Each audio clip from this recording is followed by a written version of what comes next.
Hello everyone, welcome back. Cash flow statement में previous video में हमने डिस्कशन किया था about the concept as well as format of cash flow from financing activities, और हमने तीनों एक्टिविटीज को वन बाय वन डिस्कस कर लिया था। फाइन, अब हम आगे बढ़ने से पहले कुछ स्पेशल एडजस्टमेंट्स और कुछ special treatments of cash flow statement one by one separate videos के अंदर डिस्कस करेंगे, क्योंकि ये जितने भी एडजस्टमेंट्स हम डिस्कस करेंगे कैश फ्लो में बहुत ध्यान रखने के और बहुत स्पेशल एडजस्टमेंट्स होते हैं। उसमें सबसे पहले we will discuss the treatment of provision for taxation in cash flow.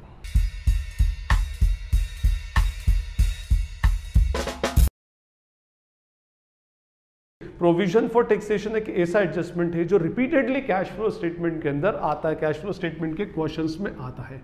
अगर हम इसके वर्ड मीनिंग पर जाते हैं तो प्रोविजन फॉर टैक्सेशन मींस एक ऐसा प्रोविजन जो हमने किस काम के लिए बनाया है, टैक्स पे करने के लिए बनाया है। फाइन, देखिए सबसे पहले हम बात करें अगर प्रोविजन की, तो provision is an appropriation which is made out of the profit. Anticipation, इसको हम क्या बोलेंगे, it is an anticipation for any expense. कोई भी प्रोविजन होता है just like provision for depreciation, provision for bad and doubtful debts, तो किसी भी एंटिसिपेटेड एक्सपेंस या एंटिसिपेटेड लॉस के अगेंस्ट पहले से कोई एंटिसिपेशन या कोई फंड बना लेना, that is called as provision. Fine, और इसके पीछे अकाउंट्स का प्रिंसिपल ऑफ प्रूडेंस रिस्पॉन्सिबल होता है, प्रिंसिपल ऑफ प्रूडेंस और principle of conservatism. Conservatism principle of prudence क्या बोलता है, anticipate your losses but don't anticipate your profits. अपने लॉसेस को पहले से एंटिसिपेट करो, होने से पहले एंटिसिपेशन कर लो, उसका एक प्रोविजन क्रिएट कर लो और अपने लॉसेस को एंटिसिपेट ना करो। फाइन, तो देखिए प्रिंसिपल ऑफ प्रूडेंस इस एंटिसिपेशन के लिए होता है, मींस टैक्स पे करने से पहले आपको उसका प्रोविजन बनाना है। क्योंकि अच्छा, दूसरी इसके अंदर वर्ड क्या है पहले मैं बताऊं, उसमें टैक्सेशन। तो टैक्सेशन में क्या आते हैं, इसमें टैक्सेस। अच्छा, इसमें टैक्सेस कौन से आएंगे, यूजुअली डायरेक्ट टैक्सेस। और डायरेक्ट टैक्सेस में भी कौन सा टैक्स सबसे ज्यादा फेमस है, इनकम टैक्स। इनडायरेक्ट टैक्स इसलिए नहीं रहती क्योंकि इनडायरेक्ट टैक्स का कोई प्रोविजन एक्चुअली बनता नहीं है। इनडायरेक्ट टैक्स कंपनी कस्टमर से कलेक्ट करती है और सेम कलेक्टेड अमाउंट किसको पे कर देती है, गवर्नमेंट को। तो वहां प्रोविजन क्रिएट करने की रिक्वायरमेंट नहीं है। प्रोविजन उसके अगेंस्ट बनता है जिसका बर्डन कंपनी की अपनी पॉकेट पर आएगा। फाइन, तो डायरेक्ट टैक्सेस कंपनी के अपनी पॉकेट के ऊपर उसका बर्डन आता है, तो कंपनी क्या करती है, direct tax means income tax का प्रोविजन क्रिएट करती है। फाइन, पहले मैं इसका मैकेनिज्म आपको समझाऊं और मैकेनिज्म समझाने के बाद में फिर इसके डिफरेंट जो ट्रीटमेंट्स होते हैं और इसके अकाउंट्स का फॉर्मेट मैं आपको बताता हूं। देखिए इसके मैकेनिज्म के अंदर क्या होता है कि हमने एक बनाया प्रोविजन फॉर टैक्सेशन, एक प्रोविजन क्रिएट कर लिया। ठीक है जी, प्रोविजन क्रिएट तो कर लिया। अब इस प्रोविजन के अंदर फंड का ट्रांसफर कहां से होगा, तो that transfer will be done from what, statement of P and L. Means आपके इनकम स्टेटमेंट से हम कुछ प्रॉफिट का एप्रोप्रिएशन मींस उस प्रॉफिट का कुछ हिस्सा उठा करके उस प्रॉफिट का कुछ हिस्सा साइड में रख देंगे for what, for payment of taxation in the future. In future जो हम टैक्सेस पे करेंगे उसके लिए हम उसको अलग से रख देंगे। मींस प्रोविजन फॉर टैक्सेशन के अंदर जो पैसा आता है, जो एप्रोप्रिएशन होता है, that is from statement of P and L. इसको हम बोलते हैं making of provision for taxation, या हमको बोलते हैं इसको प्रोविजन फॉर टैक्सेस मेड। ये वर्ड याद रखिएगा, मेड। यहां पर वर्ड हम क्या यूज करते हैं, मेड मींस हमने जब भी वर्ड आ जाए प्रोविजन फॉर टैक्सेशन मींस तो समझ जाइएगा कि statement of P and L से प्रॉफिट का एप्रोप्रिएशन करके हमने पैसा कहां पर ट्रांसफर किया। पैसा मींस एप्रोप्रिएशन ऑफ प्रॉफिट कहां ट्रांसफर किया है, प्रोविजन फॉर टैक्सेशन। फाइन, अब ये प्रोविजन हमने बनाया क्यों है, जस्ट टू पे द टैक्सेस। तो जैसे ही हम टैक्सेस पे करेंगे तो उस टैक्सेस को अब पी एंड एल में ना लिखते हुए वो इस प्रोविजन फॉर टैक्सेशन के अगेंस्ट हम लिखेंगे, क्योंकि हमने बनाया है इसलिए। और जब किसी खास काम के लिए कोई प्रोविजन बन गया तो वो एक्सपेंस का जो कॉम्पनसेशन होगा, वो जो एक्सपेंस एडजस्ट होगा, वो इसी प्रोविजन के अगेंस्ट होगा। तो यहां से हम क्या करते हैं, टैक्सेस पेड। ठीक है, इसको हम बोलेंगे टैक्सेस पेड। और ये वर्ड याद रखिएगा, टैक्सेस पेड, ये पेड और ये मेड। ठीक है, मेड में जब हम प्रोविजन बनाते हैं, मेड होता है, तो उस टाइम आपके प्रोविजन पे क्या इफेक्ट पड़ेगा, योर प्रोविजन विल इंक्रीज। और जब आप टैक्सेस पे करेंगे तो योर प्रोविजन विल डिक्रीज। ये याद रखिएगा, प्रोविजन मेड करने से, statement of P and L से प्रोविजन में पैसा डालने से प्रोविजन हमारा इंक्रीज होगा, और टैक्सेस को पे कर देने से हमारा प्रोविजन क्या हो जाएगा, डिक्रीज हो जाएगा, क्योंकि हमने हमारा प्रोविजन बनाया है इस टैक्स को पे करने के लिए था। फाइन, अब देखिए इसका एक अकाउंट बनता है। पहले मैं आपको अकाउंट का फॉर्मेट बता दूं, फिर उसके बाद मैं इसमें के 3-4 अलग अलग जो ट्रीटमेंट्स हैं उसके ऊपर डिस्कशन करूंगा। फाइन, तो हमारा अकाउंट जो बनेगा that is provision for taxation account. Okay, और छोटा सा अकाउंट होगा, हार्डली 3 to 4 लाइन्स का। Particulars amount will be the format. ये इसके particulars amount and amount. Okay, now listen, हमने प्रोविजन बनाया है फॉर पेइंग द टैक्सेस। तो provision is a liability for the business, और लाइबिलिटी का नेचर क्या होता है? क्रेडिट का। तो क्रेडिट में increase in liability will be credited. वो सारे एडजस्टमेंट्स जिससे आपकी लाइबिलिटी इंक्रीज होगी वो क्या होंगे? क्रेडिट होंगे, और वो सारे आइटम जिससे आपकी लाइबिलिटी डिक्रीज होगी वो डेबिट होंगे। फाइन, दूसरी बात, provision for taxation is a liability account. Her asset और लाइबिलिटी का account brought down, balance brought down से स्टार्ट होता है। तो इसका बैलेंस ब्रॉट डाउन किधर आएगा? क्रेडिट साइड में, bye balance brought down. Opening balance, ये हुआ जी आपका ओपनिंग बैलेंस होगा। आपको पता है कि भाई कैश फ्लो स्टेटमेंट में 2 ईयर्स की बैलेंस शीट देके रखते हैं, मैं भी इसका आपको पूरा ट्रीटमेंट बता दूंगा उसमें। तो और उसके बाद क्रेडिट साइड में 2-3 लाइन की गैप देके to balance CD, this is our closing balance of provision. ये हमारा क्या हो जाएगा? क्लोजिंग बैलेंस हो जाएगा। By balance brought down opening balance, to balance carry down, this is our closing balance. Okay fine, ठीक है जी। उसके बाद अब देखिए बस ये 2 ही एडजस्टमेंट है इसमें, क्या? एक मेड और एक पेड। मेड से आपका प्रोविजन बढ़ जाएगा, प्रोविजन बढ़ेगा तो किधर आएगा? Credit side. तो ये मेड जो होगा ये उठकर कहां चला जाएगा? Credit side. कहां से आ रहा है पैसा? By statement of P&L, provision made. क्या करेंगे हम? इस प्रोविजन को बनाएंगे प्रोविजन मेड। ठीक, फाइन। और उसके बाद अगर टैक्सेस पे किए हैं तो हम इधर एंट्री कर देंगे टू बैंक और cash, that is what? Taxes पे। टैक्सेस को पे करने से आपका प्रोविजन क्या हो जाएगा? कम हो जाएगा। फाइन, तो ये हमारा बेसिकली अकाउंट होता है। अच्छा, या तो ये इंफॉर्मेशन होगी, अगर ये इंफॉर्मेशन प्रोवाइडेड है तो this will be the missing figure, missing value, और अगर ये इंफॉर्मेशन प्रोवाइडेड है this will be the missing and balancing figure. ठीक है, ये मिसिंग हो जाएगी आपको। तो एक कोई इंफॉर्मेशन आपको देगा, दूसरी इंफॉर्मेशन आपको फाइंड आउट करना पड़ेगी। ठीक, अब ये तो मैंने आपको एक फॉर्मेट उसका बता दिया। अब मैं इसके डिफरेंट आपको ट्रीटमेंट्स विद फिगर्स और एग्जाम्पल के साथ आपको एक्सप्लेन कर देता हूँ। प्रोविजन फॉर टैक्सेशन के 2-3 अलग अलग ट्रीटमेंट्स होते हैं। उसमें फर्स्ट ट्रीटमेंट होता है treatment number 1, when balance of provision for taxation is given. Balance of provision for taxation is given and adjustment is also given. And adjustment is also given. Provision for taxation का balance भी हो और adjustment भी हो। कहाँ मिलेगा? देखिए ये है आपकी बैलेंस शीट, और मैंने क्या कहा था? It is a liability. और बैलेंस शीट कितने ईयर्स की मिलेगी आपको? करंट ईयर और प्रीवियस ईयर। ये बैलेंस शीट में particulars, note number, current year और प्रीवियस ईयर ऐसे मिलेगी आपको बैलेंस शीट।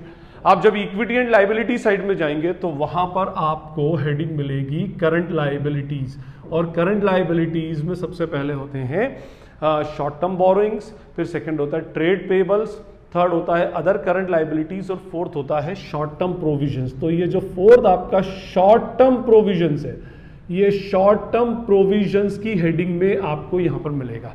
या तो बैलेंस शीट के अंदर ही गिवन होगा या फिर उसका एक सेपरेट नोट होगा। तो सेपरेट यहां पे लिख देगा वो नोट नंबर 3। फिर आप नोट नंबर 3 में आएंगे तो उस नोट नंबर 3 में आपको प्रोविजन फॉर टैक्सेशन ऐसा लिखा हुआ मिल जाएगा, प्रोविजन फॉर टैक्सेशन। यहाँ लिखेंगे आपको शॉर्ट टर्म प्रोविजन, और शॉर्ट टर्म प्रोविजन की हेडिंग में provision for taxation. Let suppose provision for taxation, ये करंट ईयर है, प्रीवियस ईयर है, 3,50,000 था और करंट ईयर में 4,90,000। ये आपको provision for taxation short term provision में दे दिया। ओके, अब उसके बाद नीचे एडजस्टमेंट में दे दिया provision for taxes made during the year,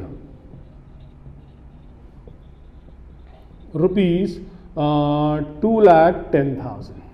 चलिए जी, अब इस क्वेश्चन को आप देखें तो आपके पास ओपनिंग बैलेंस ऑफ प्रोविजन है, क्लोजिंग बैलेंस ऑफ प्रोविजन है, और provision for taxes made during the year ₹2,10,000। Okay, अब ऊपर अगर आपके दो एडजस्टमेंट ऊपर अगर बैलेंसेस हैं बैलेंस शीट में और नीचे आपका एडजस्टमेंट है, तो अब आपको क्या करना पड़ेगा? प्रोविजन फॉर टैक्सेशन अकाउंट बनाना पड़ेगा। आप प्रोविजन फॉर टैक्सेशन अकाउंट बनाएंगे, पर्टिकुलर्स अमाउंट।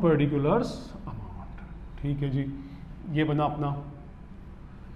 अब इसके अंदर सबसे पहले आप क्या करें? इनके बैलेंसेस को कॉपी करें। मैंने क्या कहा? Provision for taxation is a liability account and liability account starts from the credit side.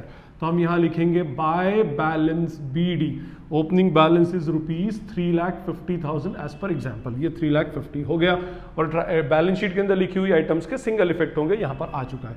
Debit side में 2 लाइन की गैप देके to balance carried down 4,90,000। This is our closing balance of provision for taxation.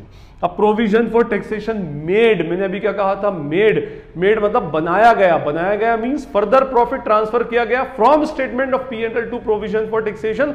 और made करने से आपका provision increase होता है, increase होगा तो क्रेडिट साइड में आएगा। कहां से आ रहा है प्रॉफिट, तो by statement of P&L provision made. आपने प्रोविजन बनाया कितना, 2,10,000 रुपीज का आपका प्रोविजन बन गया। अब इसके अंदर हमें इसको हो गया बस, अब इसके अंदर हमें बैलेंसिंग फिगर कैलकुलेट करनी है। 3,50,000 प्लस 2,10,000 माइनस 4,90,000। तो here we are left with the amount ₹70,000। अब देखिए बैलेंस किधर बच रहा है, डेबिट साइड में। Debit side of provision for taxation account means it is the reason by which our provision for taxation is decreasing, कम हो रहा है।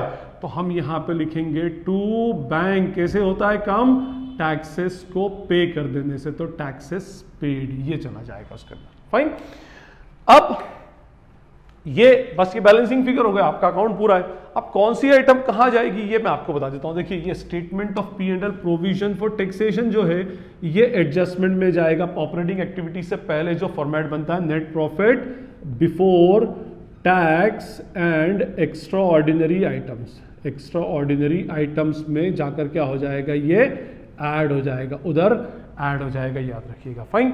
और ये जो टैक्सेस पे क्या है, tax payment of tax is an operating expense and outflow of cash, तो ये चला जाएगा आपका कैश फ्लो स्टेटमेंट में, cash flow from operating activities में लास्ट में लेस क्या होता है, income tax paid net of refund, income tax paid, ये इसका ट्रीटमेंट होगा। फाइन। ये कहां पर चला जाएगा, net profit before tax and extraordinary item के वर्किंग नोट में ऐड होगा, क्योंकि ये हमने आउट ऑफ P&L बनाया है। और ये आउटफ्लो ये कैश का फ्लो शो नहीं करता, ये just appropriation of profit show करता है। और ये कैश का फ्लो शो करता है और ऑपरेटिंग है एक टाइप का एक्सपेंस आपका, तो it will be deducted from in the format of cash flow statement less cash income tax paid net of refund. Fine. Final answer आने से पहले इसी का सेकंड ट्रीटमेंट है कि प्रोविजन फॉर टैक्सेशन दिया, लेट सपोज 3,50,000 और 4,90,000, और इसमें एडजस्टमेंट दे रखा है taxes paid during the year, taxes paid during the year ₹1,70,000। हमने इस साल टैक्सेस पे किए हैं। सेम टू सेम ट्रीटमेंट, मैंने क्या कहा था आपसे, 2 बैलेंसिंग फिगर होगी, लेकिन जस्ट फॉर एक्सप्लेनेशन मैंने आपको बता दिया। तो पहले हम इनके बैलेंसेस कॉपी करेंगे। By balance BD opening balance is ₹3,50,000 and to balance CD closing balance is ₹4,90,000। ये हो गया अपने ओपनिंग और क्लोजिंग।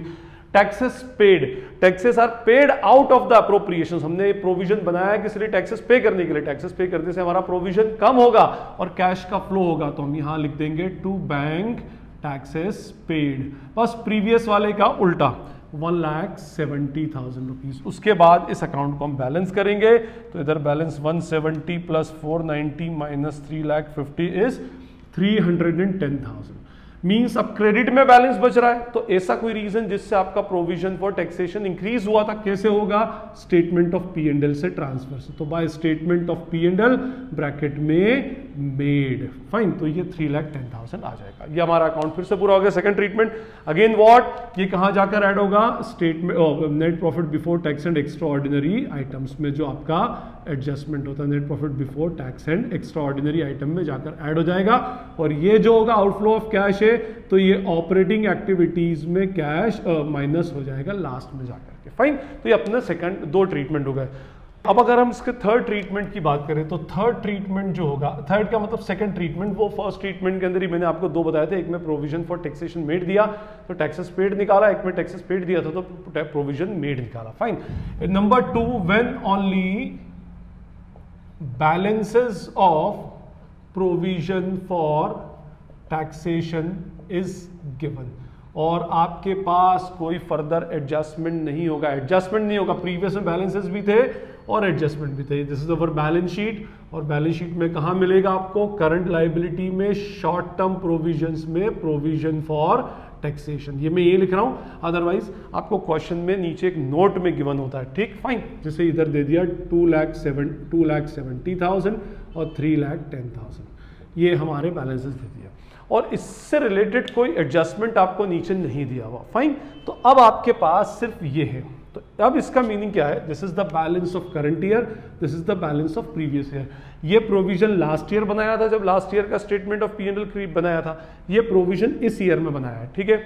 ये इस ईयर में बनाया है, तो ये कहां से बनाया है, ये मेड था, लास्ट ईयर का मेड था, ये करंट ईयर का मेड है। ये करंट ईयर का मेड है मींस ये करंट ईयर के स्टेटमेंट ऑफ P&L में था, ये प्रीवियस ईयर के स्टेटमेंट ऑफ P&L में था। अब ये प्रीवियस ईयर में बनाया था, तो नेचुरली हम ये अज्यूम करेंगे इस साल में पे हो चुका है, फाइन। तो इसमें आपको अकाउंट बनाने की रिक्वायरमेंट नहीं है। ये जो करंट ईयर का है, this will be treated as further provision for taxation made, further provision for taxation made, made है, ठीक है। और मेड है तो कहां चला जाएगा ये, net profit before tax and extra ordinary items.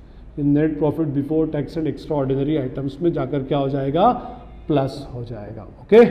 और ये प्रीवियस ईयर बनाया था, अब प्रीवियस ईयर बनाया था और इस साल का कुछ और शो नहीं किया, तो हम क्या मान लेंगे कि ये इस ईयर लास्ट ईयर का जो बनाया था इस ईयर में पे हो गया। This will be considered as what, taxes paid. और टैक्सेस पेड होगा तो कहां से चला जाएगा, ऑपरेटिंग एक्टिविटीज में लास्ट में क्या हो जाएगा, डिडक्ट हो जाएगा, फाइन। तो अगर आपको ये सेकंड ट्रीटमेंट था, अगर आपको सिर्फ बैलेंसेस दे दे शॉर्ट टर्म प्रोविजन में और उसके रिगार्डिंग कोई एडजस्टमेंट नहीं दे, तो क्या अज्यूम करेंगे, करंट ईयर का मेड मानेंगे और net profit before tax and extraordinary item में ऐड कर देंगे, प्रीवियस ईयर का पेड मान करके cash flow from operating activities में से माइनस कर देंगे।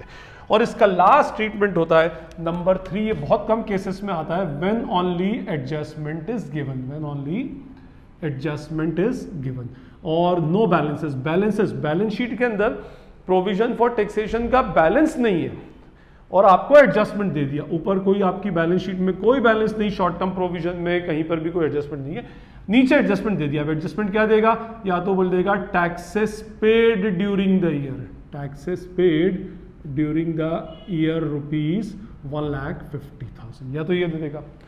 अब प्रॉब्लम ये है कि हमें तो 2 ट्रीटमेंट चाहिए, और दूसरी बात एडजस्टमेंट है तो मैं बता चुका हूं कि जितने भी एडजस्टमेंट्स होंगे उनके 2 इफेक्ट्स होंगे। हाँ, अब इसी के इस 1.5 लाख के 2 इफेक्ट होंगे। तो ऐसे केस में जब आपके सामने बैलेंसेस नहीं है तो same will be considered as made, इसी को मेड भी मान लिया जाएगा और इसी को पेड भी मान लिया जाएगा। यही item net profit before tax and extra ordinary item में प्लस हो जाएगी और यही same cash flow from operating activities में से लास्ट में जाकर क्या हो जाएगी, माइनस हो जाएगी, फाइन। और इसी में अगर टैक्सेस पेड की जगह अगर आपको ऐसा दे दे और करके प्रोविजन फॉर टैक्सेशन मेड, ऊपर एडजस्टमेंट नहीं है, ₹1,70,000, ऊपर बैलेंस नहीं है और नीचे सिर्फ एडजस्टमेंट में दे दिया प्रोविजन फॉर टैक्सेशन मेड या टैक्सेस पेड, तो same treatment, same will be considered as made, same will be considered as paid. इसी को हम क्या मान लेंगे, मेड, और इसी को हम क्या मान लेंगे, पेड। मेड माना तो net profit before tax and extraordinary item में, पेड माना तो ऑपरेटिंग एक्टिविटीज में कैश आउटफ्लो के अंदर डिडक्ट कर देंगे, फाइन। तो ये था हमारा different treatments and concept of provision for taxation in cash flow. I hope it is clear to you all. फिर भी अगर कोई क्वेरी या डाउट लगती है, कोई डाउट आपको क्रिएट होता है तो you can ask in the comment section, जितनी जल्दी होगा उस पर रिप्लाई करने की ट्राई करूंगा। This is Najeeb Hashmi signing off from Najeeb Hashmi's academy. Thank you.